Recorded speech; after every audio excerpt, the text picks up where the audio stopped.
Yeah, we back. Now, today, man, we got a funny video. Now, as you already know, the CEO of Barrick Gold, the second largest gold mining company in the world, currently has an arrest warrant out for his arrest. Yes, CEO Mark Bristow, take a look up on the screen. Going on about 2 months now, he's had an arrest warrant out for his arrest, of which he has never answered for. As you already know, if you've been watching my channel, the charges include money laundering as well as owing over $500 million in back taxes. Now, instead of operating like a man and operating based on honor, integrity, and credibility, and turning himself into the authorities, like the chief executive officer at Resolute Mining, Terrence Holohan, if you remember, take a look up on the screen. Mining company whose CEO was detained agrees to pay Mali $160 million, right? Now, shout out to Terrence Holohan. If you remember, the military government in Mali had to put him on a payment plan, right? He had to pay half up front and the other half later because he only had $157 million in the cash reserves. He only had $157 million in the stash, right? So he had to say, listen, I give you half right now and I go make something happen and I get the other half later, right? We had to put that boy on a payment plan. He had to give up the whole stash. He had to give up the entire stash.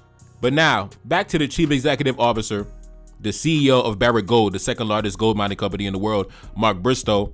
For whatever reason, he doesn't want to answer for his arrest. He doesn't want to come down to the country and sit down with us as men.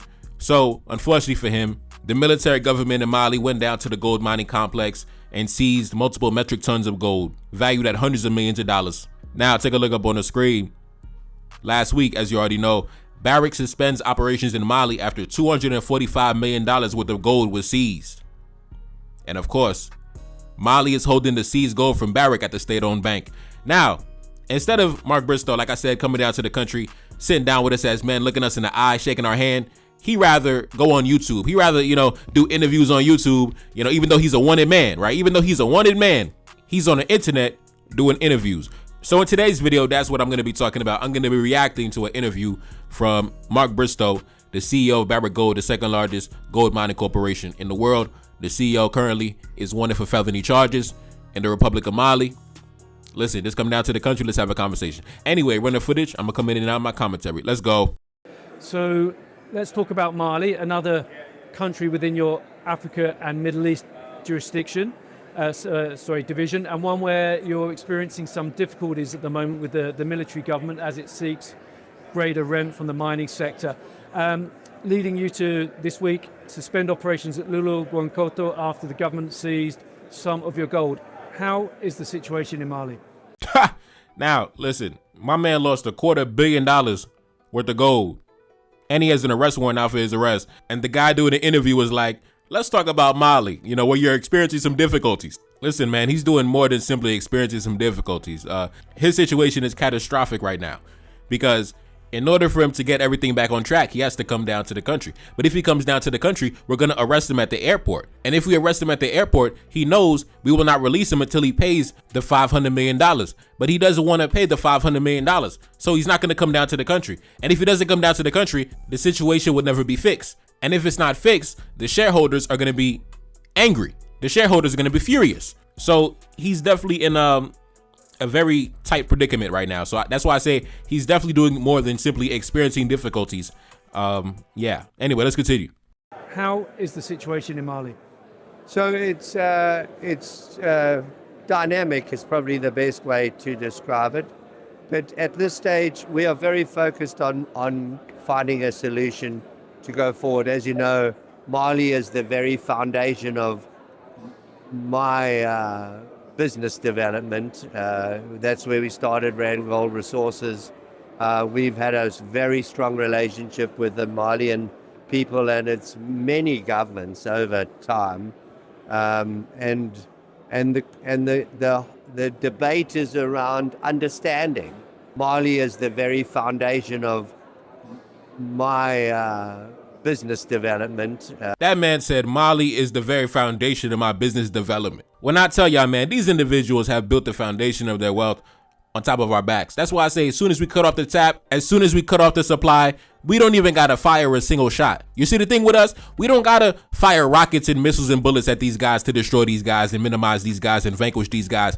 All we gotta do is simply cut off their supply. All we gotta do is simply shut off the tap and watch them starve to death. Just like with the French multi-billion-dollar multinational Orano. In the video I dropped the other day, As soon as they lost access to the uranium mines in Niger, the company collapsed in less than a year. The company collapsed in less than 6 months. They had to get a bailout from the French government. That's why I say with us, we don't gotta fire a single shot at these guys, man. We just gotta cut up the tap and just have a staring contest. Let's see who lasts the longest. Like, I'm serious, man. Anyway, let's continue. And the debate is around understanding. Ha!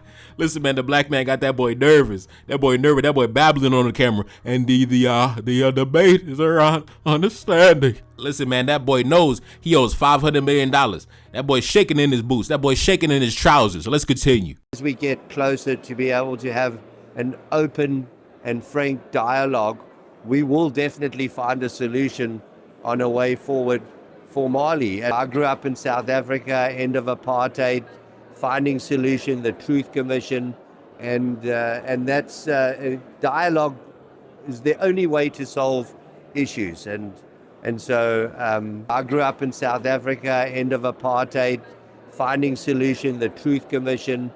I don't know why he threw that into the interview. I don't know why he started talking about I grew up in South Africa. Listen, that's why he's babbling. That's why he's nervous and sweating on the camera. He's not accustomed to dealing with this.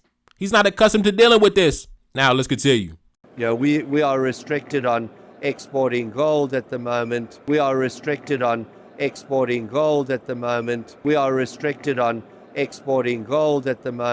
Listen, man, that can be fixed. You made the personal decision to go on the run instead of answering for the arrest warrant, right?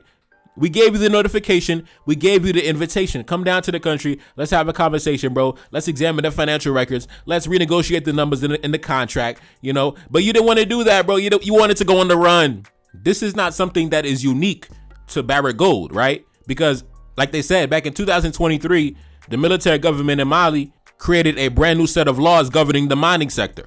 And all the mining companies had to agree onto the new set of laws, right? It's like when they change the terms and conditions on something on the internet. They say you have to agree to the new terms and conditions, right? So the majority of the companies agreed to the new terms and conditions. It was only a handful of companies that wanted to buck back. It was only a handful of companies that wanted to fight back. So we had to, put your hands behind your back. You are under arrest. Right? But Mr. Barrick Gold over here, Mr. Mark Bristow, he doesn't want to come to the country and have a conversation. You decided to go on the run. So yes, like you said, you are restricted from restricting gold. Not only that, but we had confiscated the gold and put it in the state-owned bank. We put it in the bank. We put it in our black-owned banks. Now let's continue.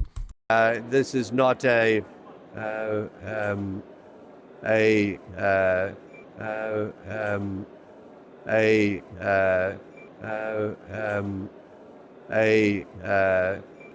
malicious response. It's a practical response. We said temporarily, winding the operations down, and we will put them back up and bring it back into production very easily once we find a solution on a way forward. Hey, CEO Mark Bristow, you already know what to do, my friend. You already know what to do, bro. Simply, come down to Bamako, come down to Mali. Let's have a conversation. Let's continue. Recent times I've seen other countries in Africa seek to increase government take as well. Is there a danger that other governments will see what's happened and perhaps think, well, if the government in Mali can increase its government take, why can't we perhaps try and do similar things to increase the take in our countries? In other countries in Africa seek to increase government take as well. Is there a danger that other governments will see what's happened and perhaps think, well, if the government in Mali can increase its government take, why can't we perhaps try and do similar things to increase the take in our countries? Now, that was the biggest thing that stuck out to me during this interview, where the interviewer basically asked him, are you worried that this energy is going to spread to the other leaders in the region, right? Are you worried that other leaders could be watching what's happening? And depending on the verdict given, are they going to want to also do something similar? Come to the table and renegotiate the contracts like Mali did, or maybe simply outright take over the goddamn mine like Niger did with Orano. Like I told you, man, our prosperity equals their destruction. Our prosperity equals their defeat. Our prosperity equals it's over for them. Now, before I get out of here, I want to jump into this article that came out recently in the French state-owned media, France 24. You always got to stay on top of what the enemy talking about. You always got to stay on top of what the adversary babbling about. Anyway, this headline says the West African military governments tighten the screws on the foreign mining firms. Let's get into it. The confiscation at the Loulo-Gounkoto complex, majority owned by a Canadian firm, is one of the most extraordinary twists in a long-running confrontation waged by the military governments in Africa's volatile Sahel region against Western mining firms. The militaries who took power in Mali, Burkina Faso, and Niger in recent years have stepped up the pressure on foreign firms, promising greater sovereignty and a fair distribution of revenue from the lucrative mining sector. After weeks of escalating tensions with Canadian company Barrick Gold, the Malian authorities carried out an order in mid-January to seize the gold stockpiles at Loulo-Gounkoto, one of the world's largest gold complexes. The soldiers arrived unannounced by helicopter and confiscated the phones of those who tried to film them. Listen, man, it was a military operation, bro. Like I said before, in their countries, if you miss one single payment of rent for the month, they kicking you out on the street. If you forget to pay the car note, they come in and take the vehicle. You forget to pay the phone bill, they cutting off the phones. You forgot to pay the light bill, they got you in the dark. In their countries, if you engage in money laundering and you forget to pay your taxes, they put you in jail in their countries, right? So why is it different with the black man? Listen, come down to the country, bro, and let's have a conversation, man. Anyway, let's continue. The soldiers arrived by helicopter and confiscated the phones of those who tried to film them, one miner told AFP, asking for anonymity due to the sensitive subject.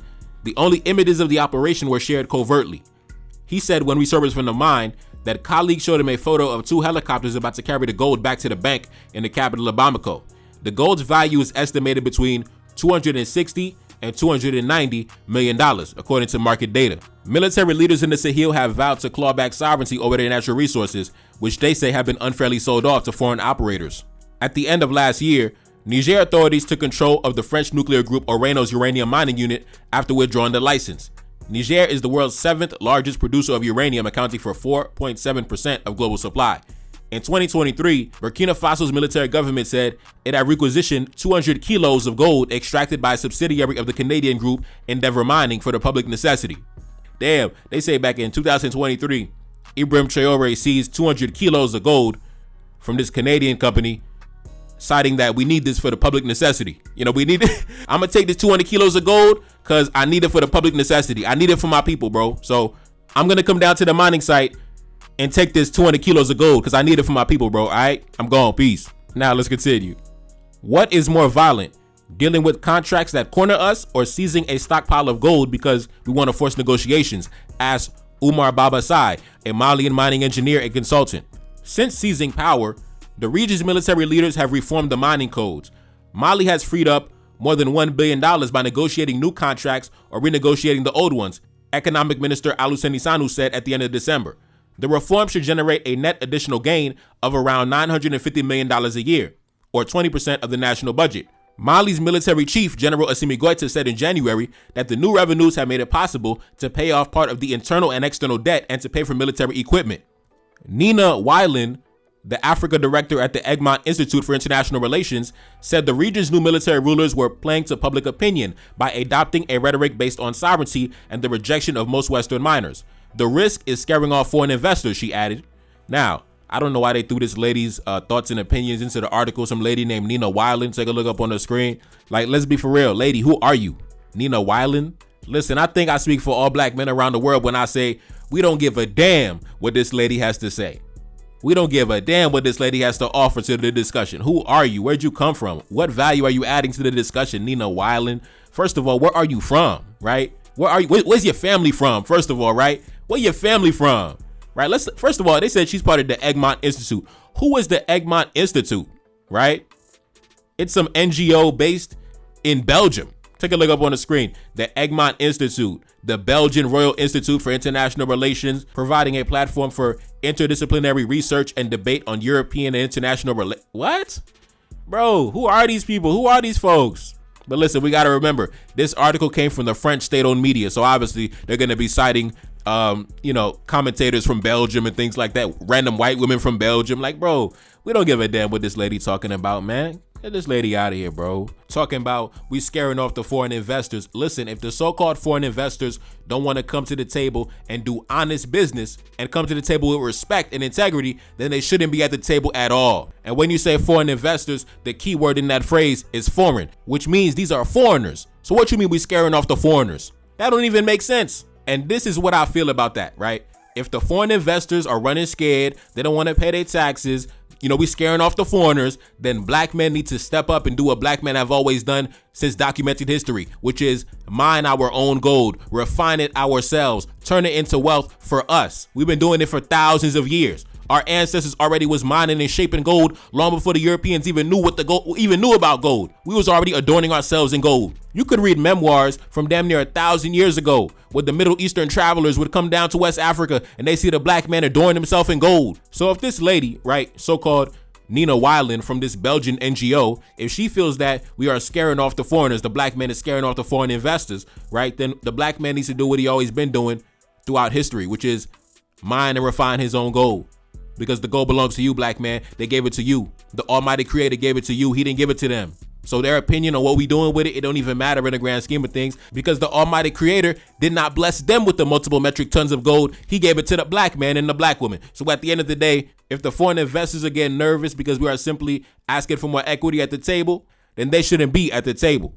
And I think that should be the ultimate goal, right? Yes, renegotiate the contracts, earn bigger revenue, but I think the revenue currently being earned in the mining sector should be put away for future projects, which means that eventually we want to take control of the entire operation later down the line, right? But at first, you got to stack your money first, right? You got to stack up your capital first before you go invest, right? So I think right now, let's stack up our money, brothers. Let's stack up our revenue. We got bigger profits, bigger new contracts. So now let's save our money from those new contracts, and eventually we're going to take over the whole operation. That's what I feel about that. Anyways, man, it's your boy Nepakari. That's Salim back in the building. Yes, indeed. Cash App in the description. Support the channel, man. Support the album. Peace. Yeah, I'm focused on fortification. I'm trying to step out of the matrix. I'm finna be all in your playlist. The haters gon' look and amaze me. I'm taking my time and I'm patient. They tell me I make it look easy. I'm going and they never gon' reach me. I cut off my phone, I'm back on my zone. Yeah, I'm back on my own. The king of my castle and forging my own path. I'm back on the throne. I know they be watching it lately. I'm pressing the gas. These niggas be clones. They selling they soul for currency. I be like, man, just leave me alone. Lil' mama, she look like a dancer. I'm back in my zone, I got hundreds and fifties. They treat me just like I'm a master. I'm back in the city, I'm feeling imperial, plotting on power expansion. I can't show no love, I got pain in my heart, but I hide it when I'm on the camera. I'm young and I'm raising the standard, and now I don't be doing no features. These niggas be talking about killing and robbing, I'm steady relaxing leisure. The spirit of kings, we never gon' die, we taking it back with the leaders. They came and invaded, the enemy raided, and put all that shit in museums. Real talk, and I still can't believe it. I pull up and shine on them, I pull up and ride on them, I pull up and flex with the team, you know we gon' style on them. I'm cold like 7 degrees whenever I rhyme on them. This shit like COINTELPRO, my nigga they spine on us. Fuck how they feeling, I'm bossed up. Enemy finna get tossed up. Come on the block and then buy it up. Back in the biz, I'm riding up. I'm ready for war and they hiding out. I told the creator I'm riding out. They up in the crib and they popping out. I'm close to the limit, I've been in route. Yeah. Weight on my shoulders, it feel like a boulder. Ghost written by the kings, I decoded like high priest. That a foul done wrote it. I'ma get it till they tell me it's over. I'ma get it till I'm way up and know it. Meditated so I'm closer to God. Pretty soon we gon' be on the top. Yeah, I'm focused on fortification. I'm trying to step out of the matrix. I'm finna be all in your playlist. The haters gon' look and amaze me. I'm taking my time and I'm patient. They tell me I make it look easy. I'm going and they never gon' reach me. I cut off my phone, I'm back on my zone. Yeah, I'm back on my own. The king of my castle and forging my own path. I'm back on the throne. I know they be watching it lately. I'm pressing the gas. These niggas be clones. They selling they soul for currency. I be like, man.